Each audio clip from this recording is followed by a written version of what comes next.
What's happening, everybody? It's Falcons Daily. We are back on Tuesday here. Maybe it's Taco Tuesday where you're at.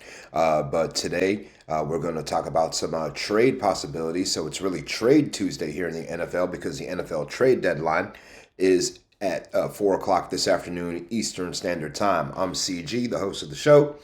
You can find me on social media at Craig G Sports, CRAIG, the letter G, and the word sports. You can also find FanArch, who powers Falcons Daily, and their logo is in the top left corner here. You can find them at FanArch Co, FANARCHCO. That's where you can find them on social media.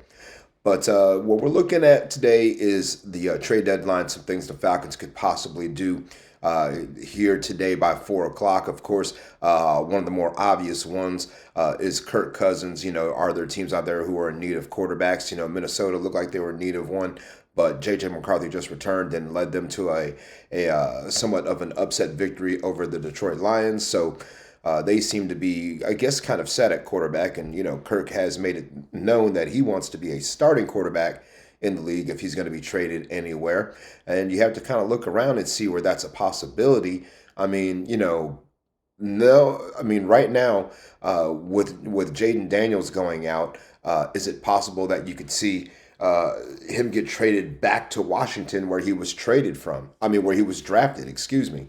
I don't know if that's likely because of the fact that Daniels could return this season, and also because of Cousins' really big salary. That's the biggest factor in any trade the Falcons could look for if they were looking to part ways with Kirk Cousins. I think they're happy with him being the QB2. They already knew what they signed up for when it comes to his salary, and they want to have him there as an insurance policy in case Penix can't play, like we saw against the Dolphins. Penix was unable to suit up. I know Kirk was ineffective, but largely for a good portion of his career, Kirk Cousins has been an upper echelon quarterback.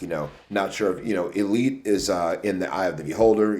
I wouldn't call him elite, but I would say he's had elite games, and he's been a top tier quarterback. Definitely upper half.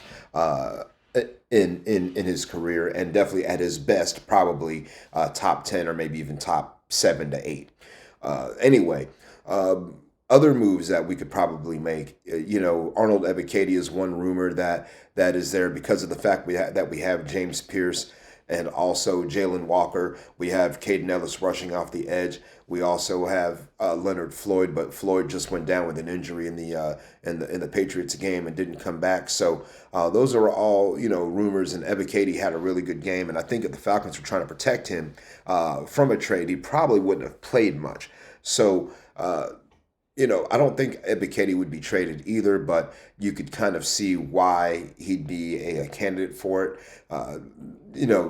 Another player that could be a candidate for a trade, and hopefully that doesn't happen either, is Tyler Algier. And if we did trade him, we would have to get back massive draft capital and hopefully a linebacker in the trade if we did something like that. But Tyler Algier is another player who we really need. He's a big part of our offense. I mean, he blocks well, and he also can knock the snot out of a linebacker or safety as he's plying up the middle. I mean, he gets some of those tough yards for us. He's definitely the change of pace back that we need. Remember, he was 1,000-yard back before Bijan Robinson even stepped on the draft podium for the NFL draft. So. Those are just some of the guys that we could see, but really people, that we could see coming to Atlanta. We talked before about Logan Wilson, but today I want to talk about a wide receiver because I think we still need help in that area. Watching Sunday's game, it's pretty clear that we still need help at wide receiver, and one guy who we could bring in. I would say, another player that I didn't mention or may have mentioned in the past is Jerry Jeudy of the Cleveland Browns. If you look at Jeudy right now, he's coming off of 1,000-yard season with the Browns, and a Pro Bowl player. That was his best season as a pro last year. He had about almost 1,300 yards receiving this year. Not as good. He hasn't gotten to the end zone yet. He's got just under 260 yards receiving in 8 games for Cleveland, and maybe he can use a change of scenery.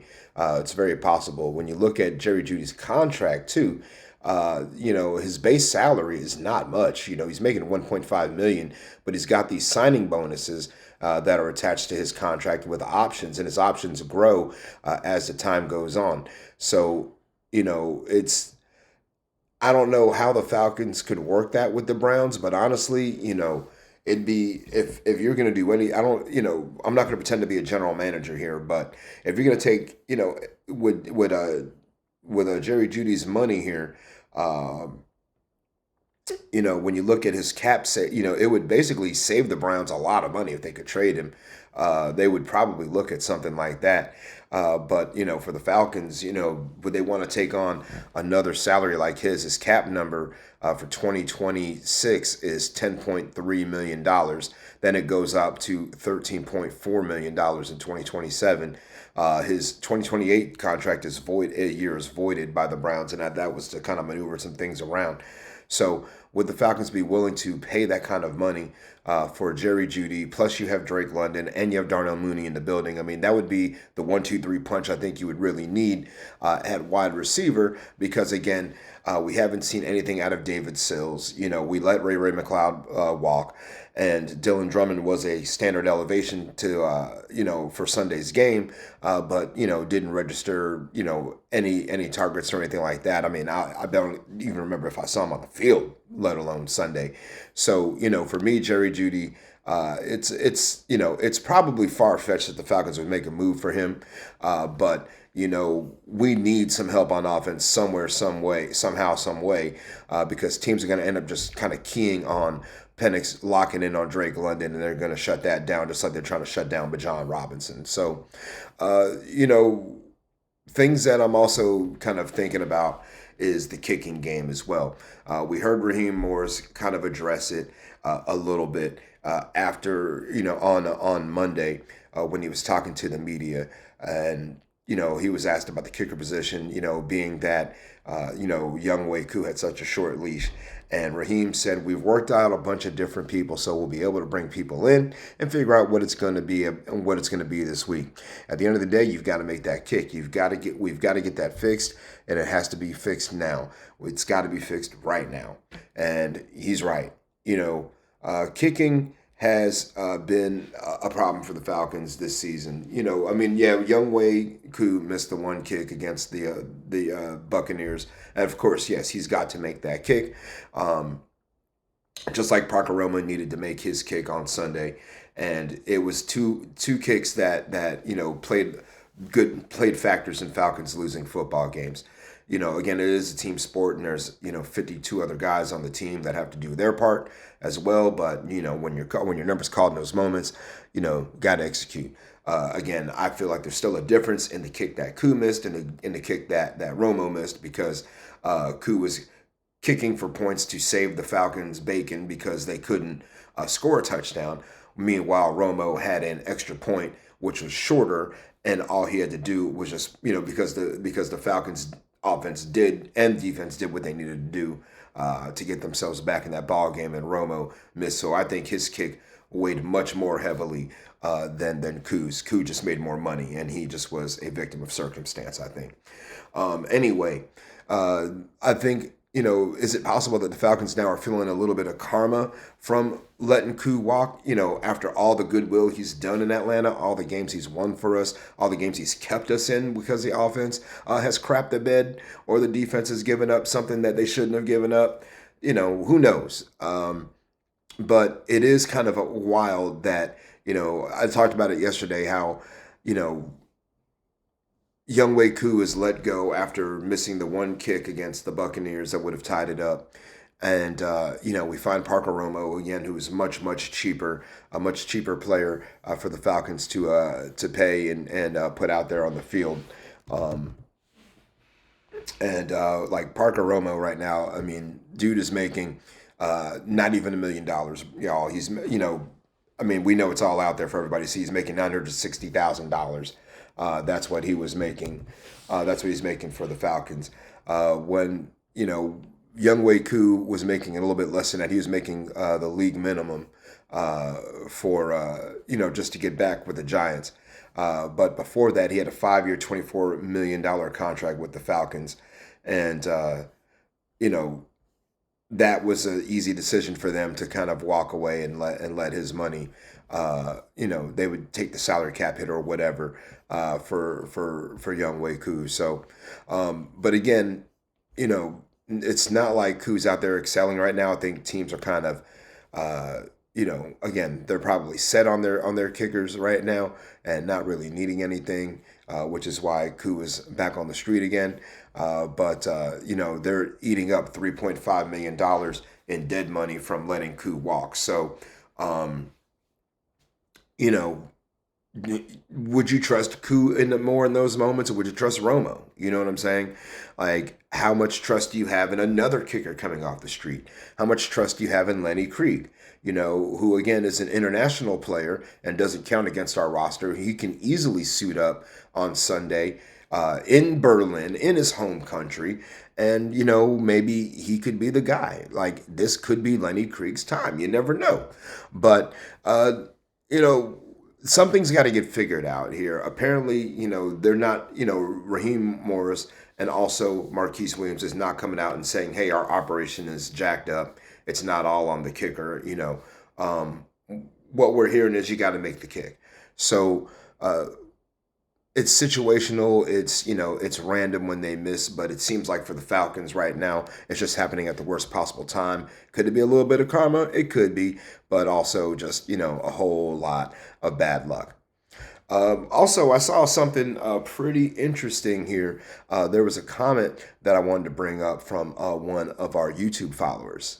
And that YouTube follower, his name is Cornfield Screamer 614. He said, Penix threw some of the most beautiful passes I've seen him throw yet. One thing he needs to do, he needs to run when nothing's open. I can understand why he might be a little hesitant to do it, but he's plenty fast enough to damage the opponent. That will give him that will give the opponent something else to worry about. He doesn't need to go Vic and run every other play, but every now and then it would definitely help. Man, you hit the nail on the head, and I completely agree with you. We saw on Sunday where he could scramble a little bit and keep plays alive, even if he just got out of the pocket and made some throws on the run. But yes, I would love to see Penix use his athleticism a little more and try to run for some first downs, or at least chop down some of these yards, because I feel like we get into these long down and distances, and he just wants to try to throw the ball, on 2nd and 14, 23 yards down the field to try to get the first down. Bro, just run for 7 or 8 yards and let's minimize the damage on 3rd down and make this thing a little more easier, to digest, piece by piece here. Make it to where we can get down to 4th and 1 and have a decision to go for it or kick a field goal, as opposed to it being 3rd and 11, incomplete pass, and we're just punting, So I think I would love to see Penix run the football a little bit more. I would love to see us in short yardage use him and do quarterback sneaks and things like that. I mean, I understand we're trying to protect him and keep him on the field and keep our quarterbacks healthy, but I mean, this is football. This is what you sign up for. I mean, if I can see Trevor Lawrence jumping over the pile and stretching out the football for first downs and touchdowns, we can see Michael Penix Jr. do something like that as well. So I would love to see a little bit more scrambling just when there's no pass down the field. Again, he does not have to be Michael Vick, and I hope nobody out there wants him to be Vick just because he's left-handed, and has some athleticism to him. That's not his game. Penix is a pocket passer with the capability of running when things break down. Looking at the comments here, we got one from our good friend Jeff Holt. Did Jeff chime in this week? I think he did. No, he did. I thought Jeff was in there. Anyway, we will go to Man Opinionated on one Junior. Disappointed coaching, thumbs down. I don't know about the coaching on that one. I mean, yeah, I mean it's a team loss, so I'm disappointed. I was disappointed too, but it's a team loss. Like the special teams, again, like whether you'd like to admit it or not, it falls all under Marquise Williams. But it's not his fault that Romo missed the kick. But of course, he's the special teams coordinator. So of course, at the end of the day, like it's up to him, I guess, to coach up. Um, Parker Roman to make that kick. But I was disappointed in the defense in the first half because of the fact that they, allowed so many drives to continue by not getting out the field. Um, but really, it's hard to be that pissed off at them because they did get 6 sacks. They forced 2 takeaways. Um, you know, it's hard to fault them. You know what I mean? In that they did give up a bunch of explosion plays between May and Demario Douglas, and those hurt at the time. I thought some of the things were kind of goofy, where we'd have um, Jalen Walker in coverage against a wide receiver. That I thought was kind of weird. So, but we'll see if they can tighten some of that up against the Colts in Berlin. Daniel Jones is a running quarterback. Don't get it twisted. This guy can run. He was a running quarterback at Duke. He is very agile and he is quick. And if you slip up, he will take one to the house on you. I'll never forget watching him take a zone read 81 yards to the house against the North Carolina Tar Heels. So, again, if he could do it then, he can definitely do it now. We need to be careful. All right, y'all, we will be back on Wednesday with more as we take a look at the Falcons getting ready to make their trip across the pond to Deutschland.